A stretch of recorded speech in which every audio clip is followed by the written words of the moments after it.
Hindus were targeted specifically in this attack. Elected leadership, tell them to take a stand against about the procession and the do's and don'ts. We are here, the Washington, D.C., Virginia, Maryland, Kashmiri, as well as all Hindu communities here together, here in the historic Washington Monument, here getting together to mourn the massacre of Hindus in Pahalgam a few days back. And the main reason for us here to come is to awaken the conscience of humanity, awaken the conscience of America, awaken the conscience of India, and awaken almost every victim country of the world who are being terrorized by radical Islamic terrorism. Gone are the days when people could become apologists to explain these killings. Gone are the days when New York Times could be believed to give any news who tries to characterize these victims as somehow victims of shooting, who calls these as gunmen. The honest truth is, we are telling here, New York Times, it may be time for you to correct your English and know that this was a heinous crime of terrorism against innocent terrorists.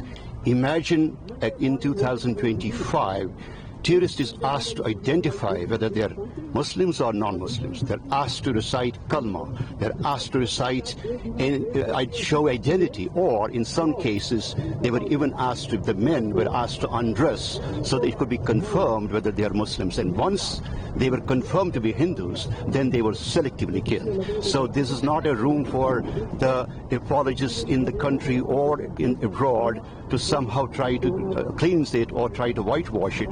The fact is that we are facing radical Islamic terrorism in India, in US, in Israel, almost throughout the world. And humanity needs to rise up. And here we are here, simply to first pay condolence to the victims of Pahalgam massacre, and more importantly, to awaken the conscience of humanity that we need to wake up. I would like to urge President Trump and the U.S. administration to recognize the terrorism problem that's existing out there in Kashmir. The proxy war that Pakistan has been instigating, funding, and sort of orchestrating for the last decades. We have had 30,000 plus more Indians and Hindus being targeted. It's time to solve this problem, this proxy war problem, and for once and all, highlight the terrorism that Pakistan is instigating and is responsible for in this region.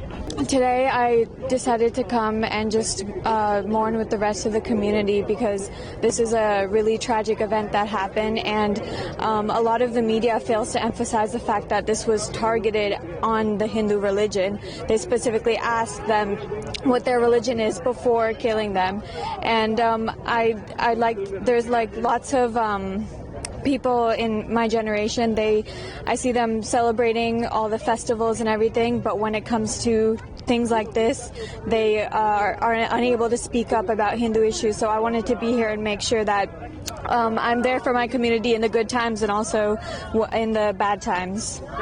I'm here to support anti-Hindu hate. I'm here because I personally suffered and we were singled out for the faith that we followed.